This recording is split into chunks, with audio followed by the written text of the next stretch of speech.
Good morning everyone, welcome to Mohali education. I am Neeta Kedia. हमारा आज का टॉपिक है थ्योरीज ऑफ ऑर्गेनाइजेशन। अब थ्योरी मीन्स क्या? थ्योरी क्या होती है कि रेशनल जनरलाइज थिंकिंग होती है जिसका कुछ ध्येय होता है, कुछ एम होता है, जो थॉटफुल होती है। ठीक है, उसको क्या बोलते हैं? थ्योरीज बोलते हैं।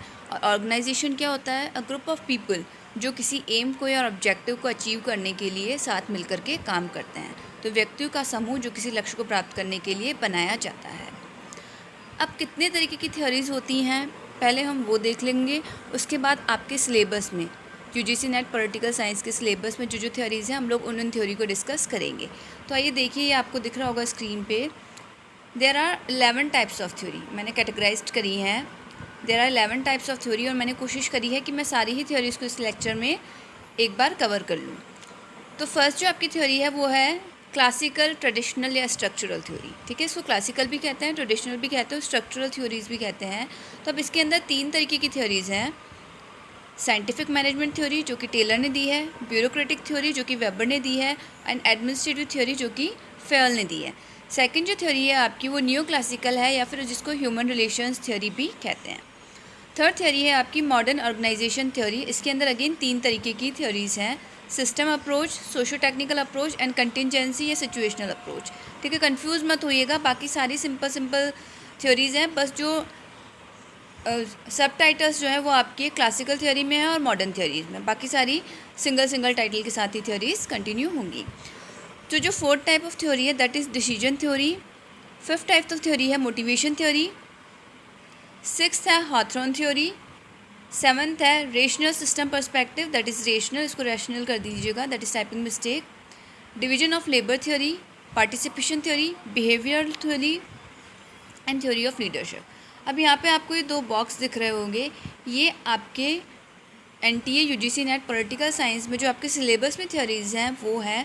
फर्स्ट बॉक्स में जो लेफ्ट हैंड साइड में थ्योरीज़ हैं, scientific management theory, bureaucratic theory and human relations theory.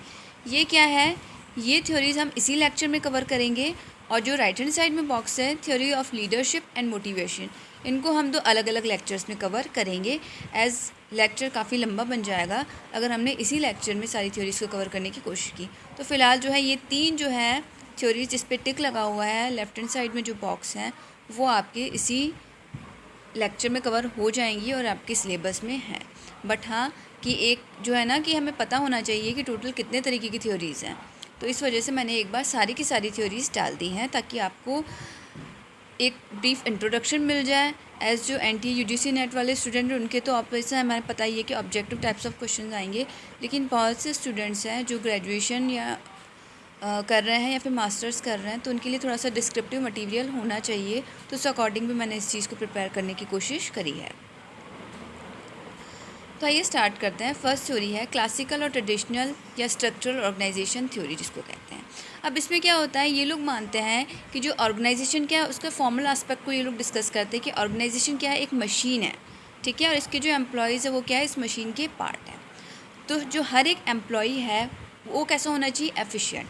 अब जब कोई मशीन काम करेगी, जब आउटपुट देगी, तो वो तभी पॉसिबल है ना कि जब उसके सारे पुर्जे जो हैं सही काम कर रहे हैं। तो इस वजह से जो ऑर्गेनाइजेशन रूपी जो मशीन है उसके जितने भी पुर्जे हैं, जो जितने भी एम्प्लॉयज़ हैं, वो क्या है, सही तरीके से काम करेंगे, तभी क्या है, प्रोडक्शन अच्छा मिल पाएगा या आउटपुट जो है वो अच्छा मिल पाएगा और वो ज़्यादा एफिशिएंट होने चाहिए। इसका मतलब क्या है, फॉर्मल स्ट्रक्चर पे ये लोग जोर दे रहे हैं, स्टैटिक अप्रोच है ये, और इन्होंने क्या है, क्लियरली ह्यूमन नेचर फैक्ट को अवॉइड किया है। ठीक है, अब जो आपकी क्लासिकल ऑर्गेनाइजेशनल थ्योरी है उसके 6 पिलर्स हैं। कौन कौन से? First, division of labour. Means क्या है कि परफॉर्मेंस को इम्प्रूव करने के लिए जो ऑर्गेनाइजेशन है उसको क्या है, उसके वर्क को डिवाइड किया जाना चाहिए। सेकंड है डिपार्टमेंटलाइजेशन, यानी कि जो वेरियस एक्टिविटीज़ हैं इनको क्या है, डिपार्टमेंट्स में बांटा जाना चाहिए।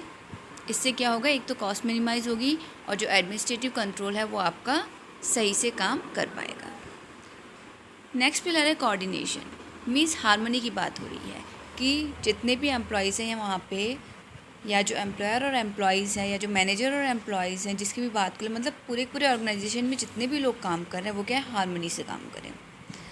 नेक्स्ट है स्केलर और फंक्शनल प्रोसेस। इसकी बात क्या है, इसमें क्लियर आपके सुपीरियर और सबॉर्डिनेट रिलेशनशिप की बात की जाती है। टॉप टू बॉटम मीन्स कि अथॉरिटी का डेलीगेशन किस तरीके से होना चाहिए, कमांड होनी चाहिए, कम्युनिकेशन होना चाहिए, फीडबैक मिलना चाहिए और रेमेडियल एक्शंस भी होने चाहिए अगर किसी को कुछ नुकसान होता है उस अकॉर्डिंगली, और डिसीजंस भी प्रॉपर तरीके से लिए जा सकते हैं।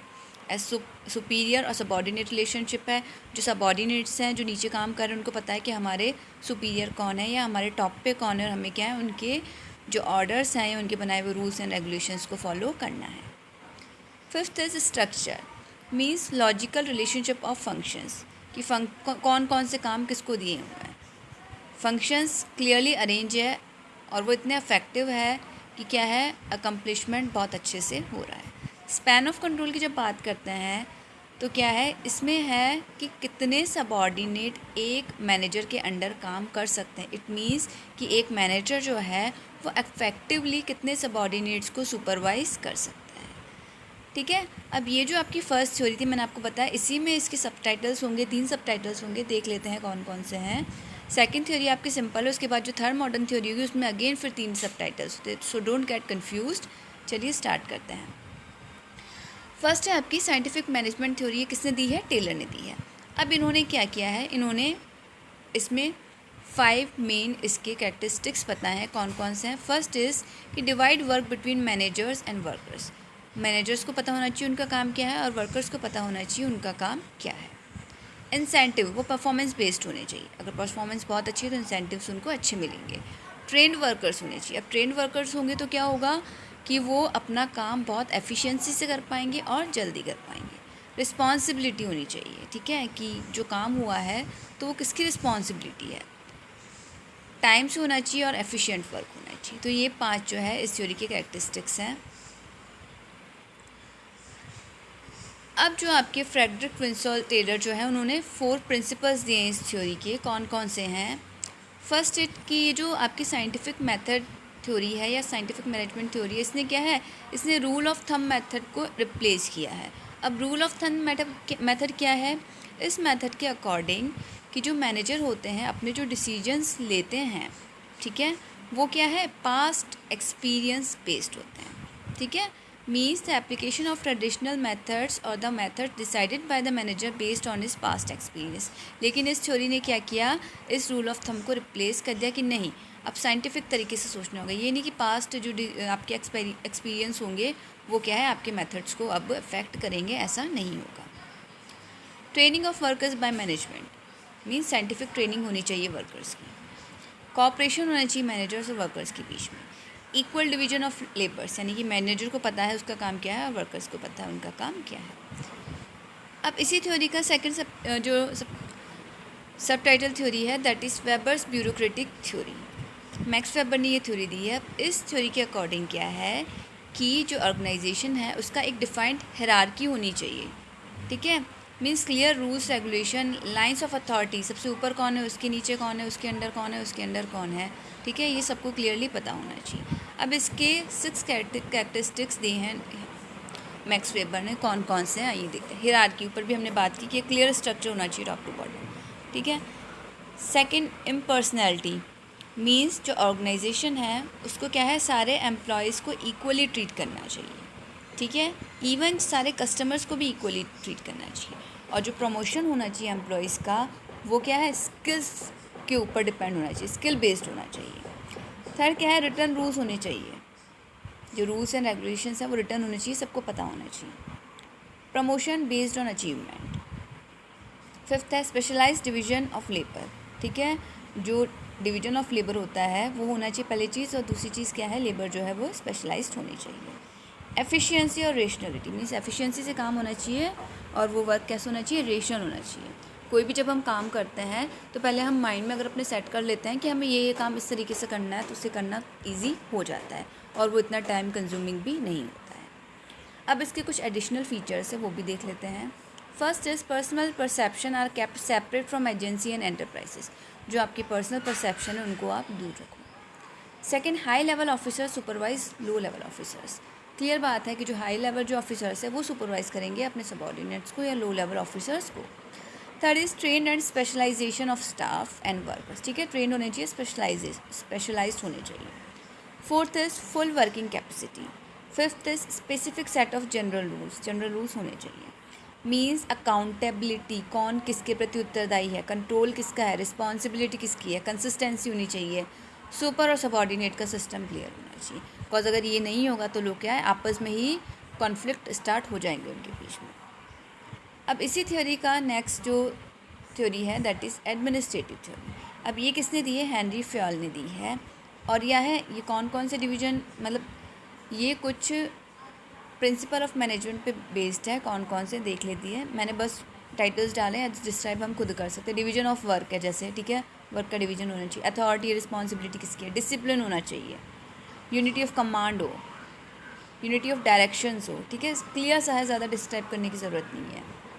Subordinate of individual to general interest, remuneration होना चाहिए, पारिश्रमिक मिलना चाहिए, सेंट्रलाइजेशन होना चाहिए, scalar chain means superior subordinate का जो रिलेशनशिप है जो मैंने ऊपर भी डिस्क्राइब किया था, ऑर्डर कौन देगा और किसको मानना है पता होनी चाहिए, इक्विटी मीन्स न्यूट्रलिटी होनी चाहिए इसके अंदर, न्याय संगत जस्टिस की बात होनी चाहिए, इक्विटी मीन्स जस्टिस की एक तरीके से बात होनी चाहिए, स्टेबिलिटी ऑफ टेन्योर, ये नहीं किसी को भी कभी भी निकाल दे, स्टेबिलिटी होनी चाहिए, इनिशिएटिव मीन्स जो इंसेंटिव है वो एक तरीके से एनकरेजमेंट के लिए होने चाहिए, टीम वर्क साथ मिलकर के काम करना चाहिए, ठीक है। In addition management was consider as a set of planning, management consider करेगा क्या, प्लानिंग किस तरह से करनी है, ऑर्गेनाइजेशन किस तरह से, या ऑर्गेनाइजेशन किस तरह से ऑर्गेनाइज करना है, ट्रेनिंग किस तरह से होनी चाहिए, कमांडिंग होनी चाहिए, कोऑर्डिनेटिंग फंक्शंस होनी चाहिए, मीन्स जो मैनेजरियल आस्पेक्ट है ऑर्गेनाइजेशन का उसको इसके अंदर कंसीडर किया जाता है कि how to activate management effectively, किस तरीके से मैनेजमेंट इफेक्टिवली काम करे, एडमिनिस्ट्रेशन सही से करे। अब जो सेकंड थ्योरी आपकी आई है उसको न्यू क्लासिकल या ह्यूमन रिलेशंस थ्योरी भी कहते हैं, दोनों नाम है इसके, ठीक है, ये एल्टन म्यो ने दी थी। अब इसका मतलब क्या है, इसका मतलब है कि जो आपका ऑर्गेनाइजेशन क्या है वो एक सोशल सिस्टम है, ठीक है, और जो ऑर्गेनाइजेशन की परफॉर्मेंस है वो क्लियरली डिपेंड किस पे करती है, वर्कर्स के ऊपर डिपेंड करती है, और जो वर्कर्स हैं उनको अफेक्ट कौन करेगा, ह्यूमन कॉजेज़ अफेक्ट करते हैं। कई बार हम कहते हैं ना आज मूड अच्छा नहीं है या आज हम बहुत ज़्यादा खुश हैं, ठीक है, तो ये क्या ह्यूमन कॉजेज़ हैं जो हमारे नेचर को अफेक्ट कर रहे हैं। अगर हम खुश हैं, सब कुछ बहुत अच्छा है, हेल्दी फील कर रहे हैं, टायर्ड नहीं है, मतलब बहुत अच्छा चल रहा है, हमारी सैलरी भी अच्छी है, सारा कुछ अच्छा है, तो अब वैसे हमारा वर्क अच्छा होगा। तो ये जो वर्कर्स हैं वो क्लियरली किससे अफेक्ट होते हैं, ह्यूमन कॉजेज़ से अफेक्ट होते हैं।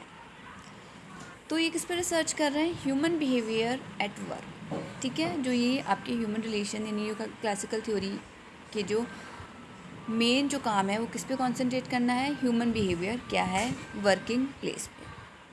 अब इसमें हम सिर्फ अकेले इंडिविजुअल की बात नहीं कर रहे हैं, ग्रुप की भी बात कर रहे हैं, ठीक है, तो इंडिविजुअल और ग्रुप बिहेवियर दोनों ही इसके अंदर कंसीडर किए जाते हैं कि क्या है, जिससे क्या होगा, डिटरमाइन होगा क्या, प्रोडक्टिविटी डिटरमाइन होगी, पार्टिसिपेटरी मैनेजमेंट होगा, ठीक है। तो means it focuses on human and their behaviour, human factor, clearly ये किसके ऊपर डिपेंड हो रहा है, ह्यूमन फैक्टर के ऊपर डिपेंड हो रहा है। अब जो इसके कुछ कैरेक्टरिस्टिक्स है वो क्या है, फ्लैट स्ट्रक्चर है, इसमें मीन्स हायरार्की नहीं है, डिसेंट्रलाइजेशन, ठीक है, जो डिपार्टमेंट्स होगा उनका डिसेंट्रलाइजेशन होगा और हर डिपार्टमेंट के पास क्या है, अपनी पर फ्लैट स्ट्रक्चर चल रहा है, हर डिपार्टमेंट इक्वल है, सबके पास अपना काम है, सबके पास अपने पावर्स हैं।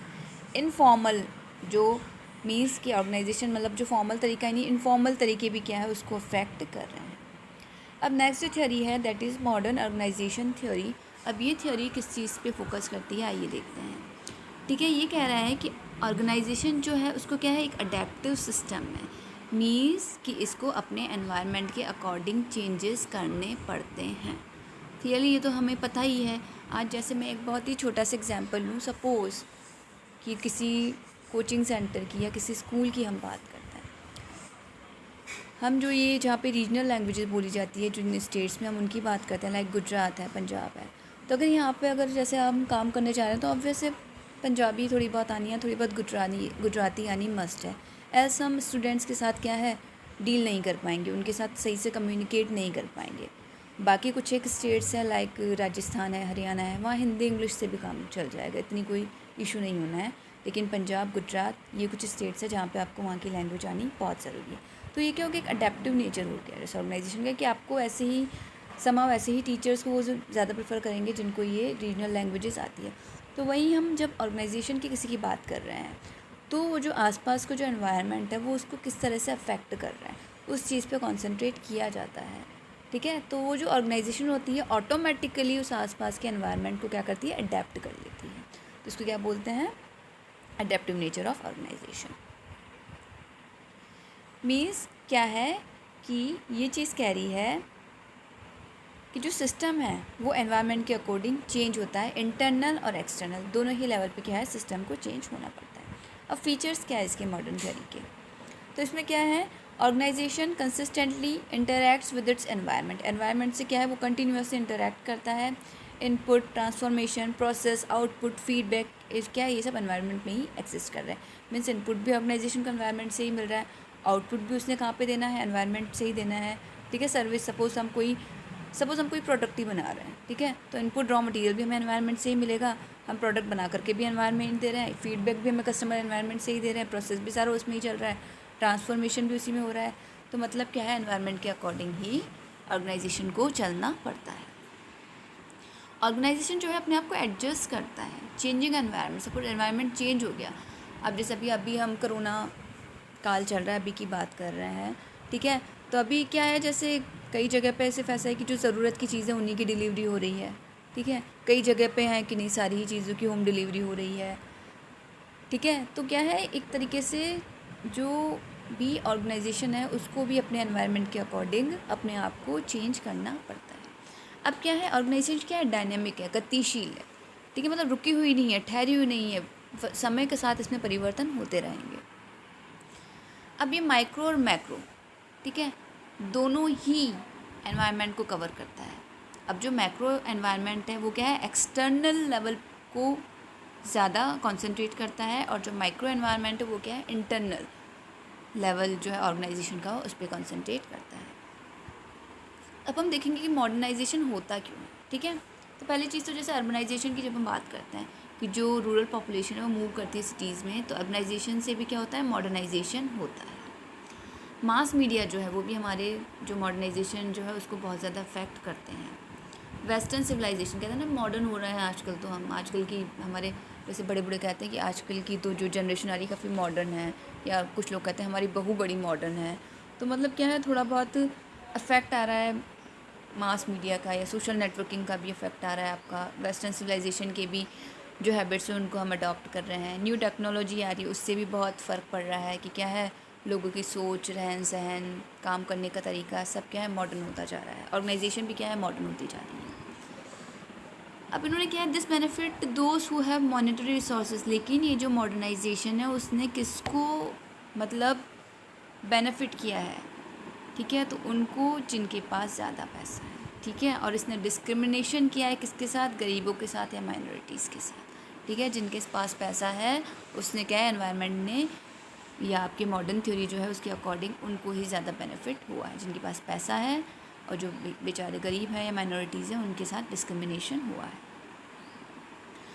अब इसी का मतलब अब हम इसके सबटाइटल्स देख लेते हैं कौन कौन से हैं। तो अब कौन से हैं, फर्स्ट इज सिस्टम अप्रोच। अब इसमें क्या है, ये देख रहा है कि मैनेजमेंट को एक सिस्टम की तरह देख रहा है। Organization as a whole means एक टीम की तरह इसको देख रहा है। पूरे ऑर्गेनाइजेशन को क्या है, एक टीम की तरह देख रहा है। यूनिटी की बात हो रही है इसमें, इंटेग्रिटी की बात हो रही है, टोटलिटी की बात हो रही है। ठीक है, और इसमें क्या है, जनरलाइजेशन हो रहा है किसका, इंटर रिलेटेड एंड इंटरडिपेंडेंट, मतलब ये आपस में एक दूसरे से जुड़े हुए। जब इंटीग्रेशन की हम लोग बात करते हैं, टोटलिटी की हम लोग बात करते हैं, तो आपस में एक दूसरे से जुड़े हुए हैं। ठीक है, एक दूसरे के ऊपर डिपेंडेंट है, इंटरडिपेंडेंट है। अब ये सिस्टम अप्रोच जो है वो क्या ऑर्गेनाइजेशन को कंसीडर करता है, इंटर रिलेटेड है, ऑब्वियस है, डिपेंडेंट है, जो है ये क्या है, सब सिस्टम्स पे ये डिपेंडेंट है। Thus the organization consist of components, means इस अपने कंपोनेंट से अपने घटकों की बात कर रहे हैं। लिंकिंग प्रोसेस है इनका, इनके कुछ गोल्स हैं, ऐसा सभी ऑर्गेनाइजेशन के होते हैं। तो इसमें भी क्या है, आपस में एक दूसरे के अंदर मतलब इसके जितने भी पार्ट्स हैं उसकी बात कर रहे हैं। ये एक दूसरे से किस तरह से इंटर रिलेटेड है उसकी बात हो रही है। इंटर डिपेंडेंट किस तरीके से हैं, एक दूसरे से किस तरह से लिंक, किस तरह से जुड़े हुए हैं। शॉर्ट में मैं कहूँ तो कि इसके जितने भी कंपोनेंट्स हैं ऑर्गेनाइजेशन के, आपस में एक दूसरे से किस तरह से जुड़े हैं। अब कौन कौन से कंपोनेंट्स हैं देखिए। इंडिविजुअल की बात हो रही है, इंडिविजुअल है जो भी काम कर रहे हैं वो है। Formal and informal organization means जो फॉर्मल तरीके से हैं, मीन्स इंटरनल की बात हो रही है, और जो इनफॉर्मल है मीन्स एनवायरनमेंट जिस तरह से अफेक्ट कर रहा है उसकी भी बात हो रही है। पैटर्न्स ऑफ बिहेवियर, क्या चल रहा है, किस तरह से बिहेवियर हो रहा है। रोल परसेप्शन, रोल परसेप्शन का क्या मतलब है कि जब हम, मीन्स हमारा व्यू है कि हम गिवन सिचुएशन में किस तरह से रिएक्ट करेंगे, उसको क्या बोलते हैं, रोल परसेप्शन। फिजिकल एनवायरनमेंट की बात हो रही है, इसमें क्या है, इसमें लैंड है, एयर है, वाटर है, प्लांट्स, एनिमल, बिल्डिंग और जो बाकी इंफ्रास्ट्रक्चर है उसकी भी बात हो रही है। नेचुरल रिसोर्सेज की भी बात हो रही है। बेसिक नीड्स की बात हो रही है, अपॉर्चुनिटीज़ की बात हो रही है, सोशल और इकोनॉमिक डेवलपमेंट की बात हो रही है। मीन्स अगर ये सारी चीज़ें पॉजिटिव होंगी, ये बेनिफिट करेंगे, तो ऑब्वियसली ऑर्गेनाइजेशन भी क्या करेगा, तरक्की करेगा। मीन्स क्या है, यूनिफाइड, होल, एक दूसरे से जुड़े रहने की बात करिए, इंटरेक्शन की बात करिए between different aspects of organization, environment, people, technology, formal structure, informal structure भी इवन, इन सब चीज़ों की बात हो रही है। अब जो इसका जो नेक्स्ट थ्योरी है इसी की, उसमें क्या है, सोशो टेक्निकल अप्रोच की बात कर रही है। अब इसमें किस किस चीज़ की बात हो रही है, इसमें interaction between people and technology in work place, means जो लोगों के बीच में इंटरेक्शन हो रहा है, और सेकंड थिंग जो टेक्नोलॉजी है वर्क प्लेस पे, किस तरीके की टेक्नोलॉजी है उसकी बात हो जा रही है। Inter relatedness of social and technical aspects of an organization, कि आपस में किस तरह से इंटर रिलेटेड है, सोशल और टेक्निकल एस्पेक्ट क्या है, किस तरह से वो इसको अफेक्ट कर रहा है। अब बट ऑब्वियसली बात है, जब हम टेक्नोलॉजी की बात करें तो अगर अच्छी टेक्नोलॉजी आ रही है, लेटेस्ट टेक्नोलॉजी, तो ऑब्वियसली क्या है, आउटपुट ज़्यादा निकलेगा, प्रोडक्शन ज़्यादा होगा। अब social and technical approach consider the organization as composed of है, मतलब सोशल सिस्टम की बात हो रही है पूरे के पूरे, टेक्निकल सिस्टम की बात हो रही है और उसके एनवायरनमेंट की बात हो रही है। These components interact among themselves, it is necessary to balance them appropriately. अब ये जितने भी कंपोनेंट्स हैं इनको क्या है, आपस में बैलेंस करना बहुत ज़्यादा ज़रूरी है। किस चीज़ के लिए, effective functioning of the organization, कि ये लोग आपस में इस तरीके से बैलेंस्ड हो सारी चीज़ें कि क्या हो, ऑर्गेनाइजेशन इफेक्टिवली काम करे या अपने गोल को अचीव करे, जो भी उनके पास गोल है। सपोज़ प्रोडक्शन का गोल है तो वो करे, एडमिनिस्ट्रेशन का गोल है तो वो उसको अचीव करे, ठीक है, या कोई और सर्विस प्रोवाइड करवानी है तो उस ऑर्गेनाइजेशन का जो भी गोल है वो उसको क्या करे, अचीव करे। नेक्स्ट थ्योरी जो है आपकी कंटिजेंसी या सिचुएशनल अप्रोच भी इसको कहते हैं। इसका मतलब क्या है कि जो ऑर्गेनाइजेशन है वो किसके साथ, एनवायरनमेंट के साथ इंटर रिलेटेड है, एनवायरनमेंट से जुड़ी हुई है, और जो डिफरेंट एनवायरनमेंट्स हैं उनको क्या है, डिफरेंट तरीके की ऑर्गेनाइजेशन चाहिए या ऑर्गेनाइजेशनल रिलेशनशिप चाहिए, किसके लिए, for effective working of the organization. पहली बात तो ये इसमें कि जो अलग अलग तरीके का एनवायरनमेंट है उसको अलग अलग तरीके की ऑर्गेनाइजेशन चाहिए। एंड सेकंड बात कि जो उस ऑर्गेनाइजेशन का जो रिलेशनशिप है, ठीक है, और किस तरीके से वो इफेक्टिव वर्किंग करेगा, ठीक है, इसके अंदर इस चीज़ की बात हो रही है। मतलब क्या है, means there is no best way of organize a corporation, means किसी भी कॉपरेशन को किसी भी बेस्ट तरीके से ऑर्गेनाइज नहीं किया जा सकता। फ्लेक्सिबिलिटी इज़ मस्ट, मीन्स अब हम बोले स्टबन तरीके से कि ऐसा ऐसा ऐसा होना चाहिए तो जी कोई भी ऑर्गेनाइजेशन बहुत अच्छे से काम करेगा, ऐसा कुछ नहीं है। हम भी देखते हैं ना, हमें भी अपने आप को क्या है, फ्लेक्सिबल बनाना पड़ता है। आज हम अपने घर में होते हैं तो हम ऑब्वियस से बहुत अच्छे से रहते हैं, हम दूसरों के घर जाते हैं तो ऑब्वियस में थोड़ा सा फ्लेक्सिबल होना पड़ता है।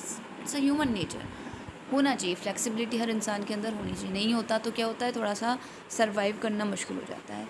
In that same way different environment के अकॉर्डिंग हर ऑर्गेनाइजेशन को क्या है, अपने आप को फ्लेक्सिबल बनाना पड़ता है। कोई एक बेस्ट तरीका नहीं है कि ऐसा ऐसा कर लो ऑर्गेनाइजेशन अच्छे तरीके से आपका चलेगा,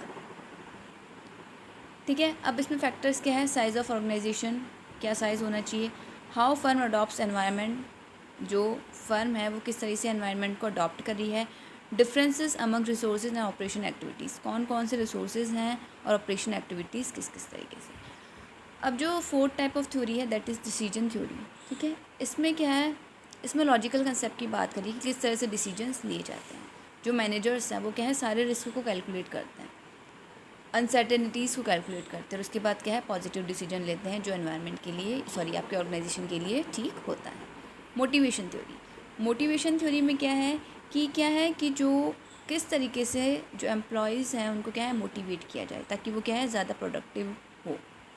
more productive employees is more profitable. Obviously बात है कि किस तरह से मोटिवेट करो कि एम्प्लॉय क्या है ज़्यादा प्रोडक्टिव हो जाए, अपना मतलब बेस्ट दे वो। और अगर कोई एम्प्लॉय अपना बेस्ट देगा तो ऑर्गेनाइजेशन भी अपने बेस्ट तरीके से काम कर पाएगी या जो भी उसका एम या गोल है उसको अचीव कर पाएगी। Next is Hawthorne's study. इसके अकॉर्डिंग क्या है, ये सोशो साइकोलॉजिकल एस्पेक्ट है ह्यूमन बिहेवियर का, ठीक है, कि सोशल जो लाइफ है वो किस तरह से अफेक्ट करेगी और साइकोलॉजिकल जो एस्पेक्ट किस तरीके से सोचता है या कौन कौन सी चीज़ें उसको अफेक्ट करेगी, उसी एस्पेक्ट को इसके अंदर डिस्कस किया गया है। एज ए हमारे सिलेबस में नहीं है तो मैं इसको ज़्यादा डिटेल में नहीं करवा रही हूँ, बस एक इंट्रोडक्शन सफिशेंट है। रेशनल सिस्टम पर्सपेक्टिव है वो क्या कहता है, फॉर्मल स्ट्रक्चर पे कॉन्सेंट्रेट करता है कि ऑर्गेनाइजेशन क्या है, group of people who work together to pursue specific goal, कि एक लोगों का समूह है जो क्या है साथ काम कर सकता है अपने एक गोल को अचीव करने के लिए। इनफॉर्मल जो या इंटरपर्सनल स्ट्रक्चर है उसकी भी बात की जा रही है, वो भी बहुत ज़्यादा इंपॉर्टेंट है। ऐसे नहीं कि बस जो आपका मतलब फॉर्मल स्ट्रक्चर है वही इंपॉर्टेंट है, नहीं, इनफॉर्मल स्ट्रक्चर भी इंपॉर्टेंट है। Next is division of labour theory. इसमें क्या होता है कि सेपरेशन ऑफ वर्क किया जाता है कि हर इंसान के पास अलग काम है या फिर हर ग्रुप के पास अलग काम है, मीन सेपरेशन, काम का अलग अलग से बंटवारा किया जाता है। पार्टिसिपेशन थ्योरी, इसमें क्या है पार्टिसिपेटिव लीडरशिप थ्योरीज होती है। इसके अंदर क्या है, लीडर्स एनकरेज करते हैं किस चीज़ के लिए, एम्प्लॉयज़ का पार्टिसिपेट या वर्कर्स को पार्टिसिपेट करने के लिए, कंट्रीब्यूट करने के लिए, ठीक है। बिहेवियरल थ्योरी ये क्या कहेगी, इसमें ह्यूमन रिलेशन मूवमेंट्स की बात की जाती है किस चीज़ के लिए, कि हम किस तरीके से ज़्यादा अच्छे तरीके से ह्यूमन बिहेवियर को समझ सकते हैं, उनको किन चीज़ों से मोटिवेशन मिलता है, किन चीज़ों से कॉन्फ्लिक्ट्स होते हैं, एक्सपेक्टेशंस क्या है उनकी, और हम किस तरह से उनकी प्रोडक्टिविटी को इम्प्रूव कर सकते हैं। थ्योरीज ऑफ लीडरशिप, ठीक है, तो इसमें क्या है कौन कौन सी एबिलिटी होती है जो किसी इंडिविजुअल को क्या है एक ऑर्गेनाइजेशन को गाइड करने के लिए कौन कौन सी उसके अंदर क्वालिटीज़ होनी चाहिए, उन सब चीज़ों को इसके अंदर डिस्कस किया जाता है कि किसी ऑर्गेनाइजेशन के गोल्स को अचीव करने के लिए जो उस ऑर्गेनाइजेशन के लीडर्स हैं, ठीक है, उनके अंदर कौन कौन सी एबिलिटी होनी चाहिए या कौन कौन सी क्वालिटीज़ होनी चाहिए और किस किस तरीके से या अपने आप को चेंज करके अपने आप में इम्प्रूवमेंट करके किस तरीके से अपने जो गोल्स हैं उनको फुलफ़िल कर सकते हैं। तो ये आपका टॉपिक यहीं पे ख़त्म हो गया है। आई होप कि आपको समझ में आ गया होगा। Thank you so much for watching this video and don't forget to like and subscribe this channel. Thank you so much.